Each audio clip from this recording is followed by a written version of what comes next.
Thanks for staying tuned. This is Breakfast Central. I'm Samson Oloyede. It's time for sports updates. I'll begin from the home front, where Team Delta maintained their lead at the summit of the National Youth Games medal table after day 8. The team has 27 golds, 20 silvers and 16 bronzes, totaling 62 medals. Kwara won the gold medal in the team event of Scrabble game. The Team Federal Capital Territory defeated Team Edo by 4-1 to win bronze in the 47 kilograms female kumite in karate event. In the men's category, Goodluck Njoku of Anambra dismantled Sheriff Adigun in the semis and Joshua Ehiozubue of Lagos State in the final to win gold in the 50 kilograms male category. Kwara's AbdulRaheem Khadijat defeated a counterpart AbdulRaheem Aisha, also from Team Kwara, in the final of the squash girls event to clinch gold in the event. Meanwhile, Ikenna Ndubisi won Enugu State's first medal, which was silver at the men's freestyle wrestling event. Great sporting events right there from the young athletes, and definitely the future of Nigerian sports is bright. Away from Nigeria to South Africa, skipper Laura Wolvert struck a 4th ODI century to lead South Africa to a comfortable 7-wicket victory with 28 balls to spare over New Zealand in the second women's ODI at the Oval on Thursday. Wolvert, currently South Africa's interim captain, is one of the most elegant batters in world cricket, and her drives off the back and front foot through the offside were a feature of her innings, once again to go with some powerful pulls. The win gives South Africa a winning 2-0 lead in the 3-match series that culminates in Durban on Sunday. It also moves the Proteas into second place in the Women's Championship, just behind India. Away from that to football matters, Arsenal striker and England legend Jodie Taylor has announced a retirement from football. The 37-year-old brings down the curtain on a career that has spanned over 20 years, having won the Champions League with Olympique Lyon in 2019-2020 season, as well as the FA Cup with Birmingham in 2012. Taylor will perhaps be best remembered as a key part of the trailblazing group of England players who won bronze at the 2015 World Cup. She went on to win the Golden Boot also at the Euros 2017 Championship. The striker finishes her career with 51 England caps and 19 goals, and is 187th in the FA's legacy number scheme, which honors past and present Lionesses. Still talking football matters, the Ukrainian Football Association has written to all European associations asking them not to play against Russia's under-17s following UEFA's decision to readmit national teams from the country at youth level. England, Poland and Sweden have all said its under-17 side will not host Russia. UEFA made a surprise reversal earlier this week and is now deciding how to integrate the teams back into the male and female European Championships, due to take place next year, given the respective qualifying draws have already been made. The next under-17 male European Championship finals are due to be played in Cyprus next year, with women's equivalent scheduled for May in Sweden. Away from that to France, talking about the Rugby World Cup, England reached the quarterfinals of the Rugby World Cup thanks to a Japan win over Samoa, which boosted the Brave Blossoms' own knockout chances.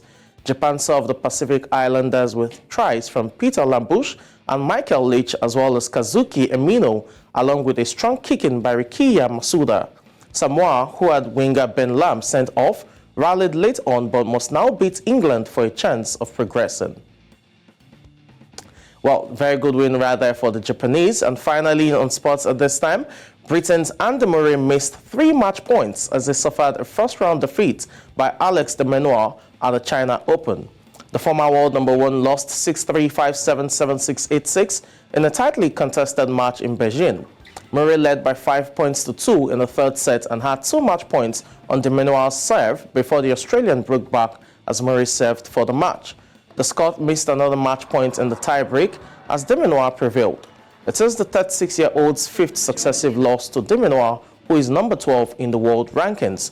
The 24-year-old also becomes the 4th player to beat Andy Murray in 5 consecutive matches, just as Rafa Nadal, Roger Federer and Novak Djokovic all did. And that's it.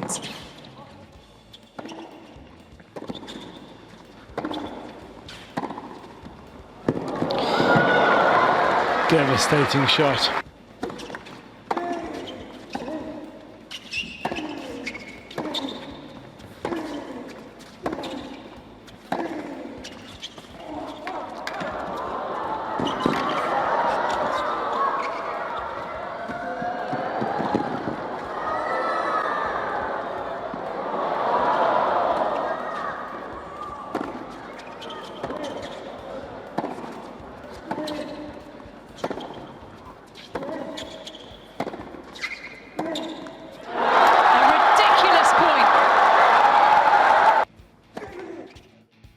Great tennis right there on display. And that's a wrap on sports updates at this time. It's back to you, Olive, as well as Osarogie. I always imagined that I would make a really great tennis player if I tried. Yeah, it was just wild imagination. I knew football wouldn't be for me because I can't run for 9 minutes. Were you quite good at table tennis? I'm terrible. So just imagine somebody. But I mean, lawn tennis is different. Lawn tennis, I think is different. Is. Never played it, but I just imagine. You just imagine. It looks easy. I just hit it hard. I was on a set last week and I played the role of a tennis player, long tennis, for the first time. And I tried to hit the ball, and I promise you, it's much harder than it looks. So, congratulations. Yeah, but I would have been one of the greatest if I had done it. The challenge that we have here is that I never just did it. I would have. If wishes were horses, they say. Congratulations, also, Delta State winning. Currently having top medals. Tell us more about what's going on over there. Well, it's great to see the annual sports fiesta for the youths living up to expectations. For Team Delta, they came in as the heavy favorites for this, having won all previous editions of the National Youth Games. This is the 7th edition, so it's quite impressive. There you have it on the screen, talking about the karate. Goodluck Njoku of Anambra State doing so well. The beauty about this tournament thus far is virtually all states have very young representatives. You have athletes as young as 8 years old, 10 years old, all doing so well.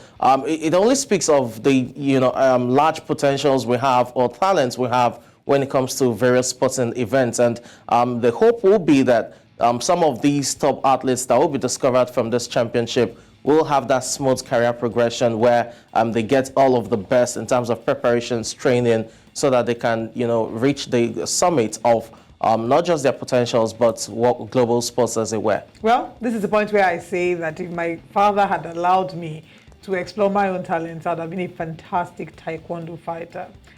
I'm not even joking. I went for 2 trainings and he found out and banned me after the second one. I still remember the training. Chario, Chonya, Taekwondo, Chube. I remember the trainings, but unfortunately, unfortunately, I think he foresaw the future. Don't look at me like that. At least I even tried. I went for trainings too. Osarogie never went for anyone. I was there dreaming about. At the time, there was that stereotype. Side eye. That's all I have for you.